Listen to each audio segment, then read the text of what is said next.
Very respected Dr. T.P. Senkumar, IPS, the former Director General of Police, Government of Kerala, the President Sri S. Gopinath, IPS, former IG of Police, Government of Kerala, Mr. Anil Pandala, General Convener for this Neti Neti Let's Talk conclave on research in India, and all the distinguished members present here, invited guests, a very good morning to all of you. It's really a happy moment for me to be with all the intellectuals from various fields. I must say, after hearing the briefing of from Sri Gobinath sir, I could get a feel of the topics what is being covered during the conclaves and discussions, and what we should do for Bharat racing, shaping policy, culture, and progress. I think this is the best forum where, or the platform wherein which such conclaves which take place on research in India can happen. And I take this opportunity to express my gratitude in giving me the opportunity to be here with among all of you and share a few thoughts on our India's scientific achievements and the technological uh, advancements what we could do in our country. So, being a proud Indian, I must admit that the past 2 decades, our country, India, has transformed from a developing nation to taking steps towards as a formidable force to be a challenge to the technological, global technological achievements. I think we have already started the steps towards achieving this technical advancements, I must say. And this has not happened just because it has all happened because of our progressive approach to deal with strategic planning, collaborating with the technological advancements, and the total dedication of the people of our country, like scientists, technologists, intellectuals, academicians, industrialists, and I must say the whole of scientific community who have come together. And today we are all part of that scientific community who has put their efforts to move towards Vigasit Bharat. And our Honorable Prime Minister has already set us the goal of making our country self reliant and Vigasit by 2047.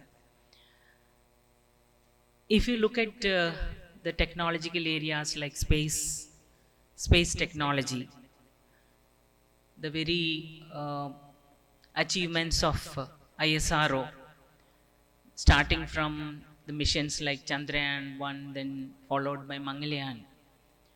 All these interplanetary missions, the depth of knowledge or scientific knowledge what is brought to the younger generations,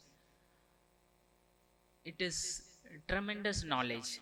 Then comes the PSLV C-37 has launched in 2017, 104 satellites, and India was the first country to have the multiple numbers of satellites getting launched from a single mission. That happened in 2017. Precisely, all the satellites were put to its orbit at different levels. Similarly, followed by the Chandrayaan 3 mission, where India is the first country to reach to the south pole of the moon, where further resources available in that planet were been able to studied or taken up, and the followed by the Aditya L1 mission, where we could learn about the sun's environment and the influence on our atmosphere. So we could place at the Lagrangian point, almost 100 kilometers away. So these capabilities then followed by India is preparing for the Gaganyaan mission, which is going to take our own astronauts to a space station, and the re-entry of space modules coming back safely with the astronauts. The experimental work for all those is happening. So in space technology, I think we have reached a stage of excellence where we can say we can accurately do our missions and take up on further on this area. Coming to the defense, I was fortunate to work in this field for more than 36 years, where initially 30 years I got the opportunity to work on the development of missile systems. It was Dr. APJ Abdul Kalam who has initiated a program for the missile, where the tactical missiles from small ranges from 300 meters to up to 300 kilometers. That's the tactical range, wherein which Akash, which can strike an incoming object or a missile in 300 meters to 100 kilometers. Its variants also have come. Similarly, anti-tank, the NAG missile against anti-tank operation, where we have achieved an capability up to 4 to 4.5 kilometers. It's again a world class, that is a, beyond line of sight attacking a tank of 4 kilometers and above is a big achievement. Similarly, on the anti-ship, we have joint ventures from the BrahMos missiles, as well as our own Indian variant systems are there. Then the Prithvi class of missiles, where it can take from 30 kilometers to 250 to 300 kilometers. Range enhancements is only the propulsion energy what is required. So all these capabilities, and then came the requirement of the Agni class of missiles, where intercontinental ballistic missiles ranging from 300 kilometers, that is Agni 1 to Agni 5. A strategic nuclear capability has been established. All this part while going through, at the same time, the fighter aircraft, the Tejas development of light compact aircraft, and India's LCA Tejas, even though we all criticize that it took time of development of the year of 20-25 years, and Western world has, it's a fact that it has taken more than 25 years. But we could come with the technology that is with a composite structure, wherein the weight reduction of the structure comes down by 40%, and strength and durability of those systems, fighter aircrafts, has been superior. So this is the type of potential. Even though we started late with our technologies or development of systems, we are at par now in all these systems. The development towards the unmanned aerial vehicles, UAVs, drones of military applications of the size of a aircraft, a commercial aircraft size, those systems as in the pipeline for futuristic systems and missions has already started uh, taking a technological step and started proving towards establishing this unmanned UAVs also. Keeping that technology for the defense and all, and today is the modern world where we have capabilities with respect to the digitalization, digital India, and the AI, artificial intelligence driven technologies, be it healthcare, agriculture, or even education. The type of AI driven technologies is enormous.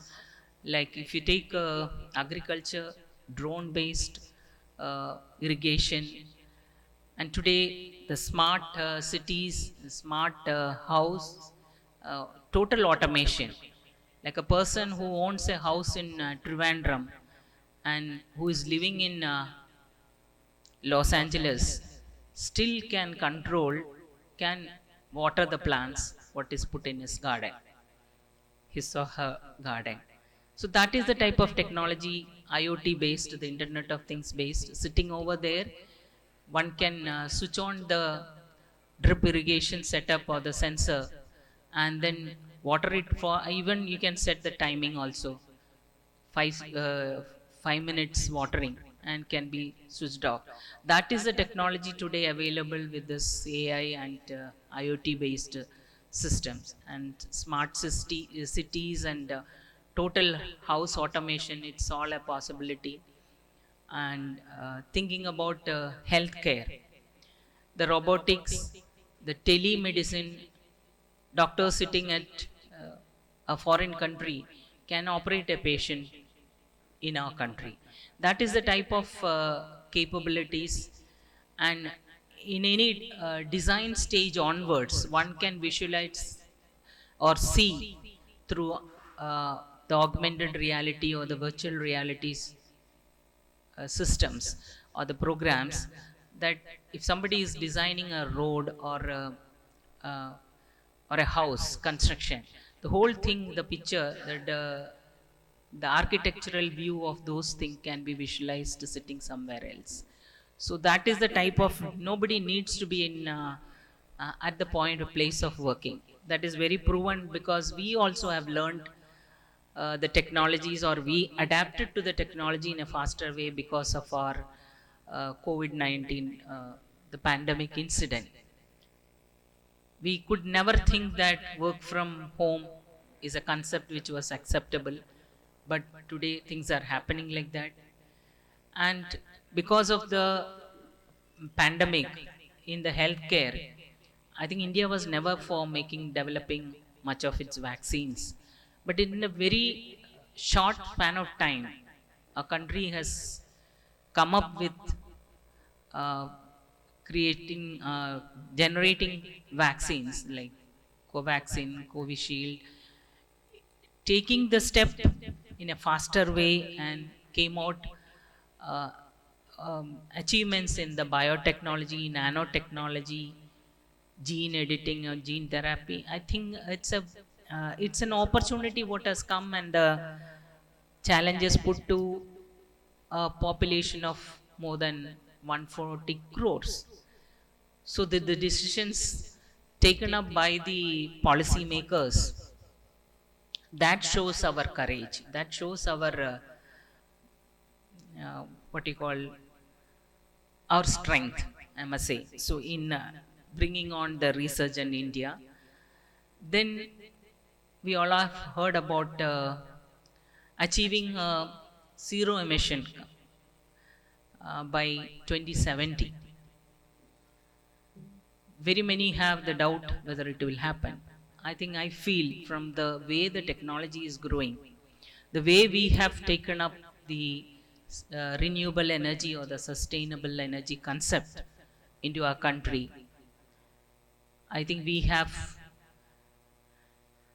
created a solar park at Badla, Rajasthan, which is the largest solar park in the world, and it has almost 14,000 acres of land used for this solar park. Similarly, is our small state like Kerala. When you come out of Kochi airport, I feel proud, and I am sure each one of you will feel proud when you come out of the Kochi airport, seeing that that airport is the world's first solar powered airport functioning. So the way, how fast it has taken the steps and grown into these areas of renewable energy. Similar is, we are today country is thinking about having the green energy revolution. I must say even fuels like hydrogen is thought about for a clean energy concept. I think these are the things which will change our the whole of picture of India, where we take up all these missions of futuristic importance, and these things are going to make a world class change in our country.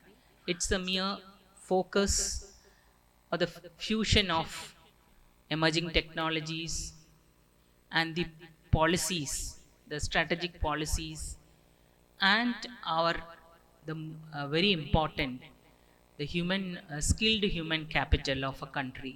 These are the three things which can collaborate and make a resurgent India in the very future, where we all will be a part to see the success. And with the slogan, from poverty to prosperity, let us all wish this conclave on research and India a success. And I'm sure today you will be getting more and more knowledgeable with this subject. Thank you all for this opportunity. Thank you. Partner EduBix Online Executive Education. Focus Physiotherapy Center Pattam. Unnat Engineering Gujarat. Tirthayatra.com. Iron Build Gujarat.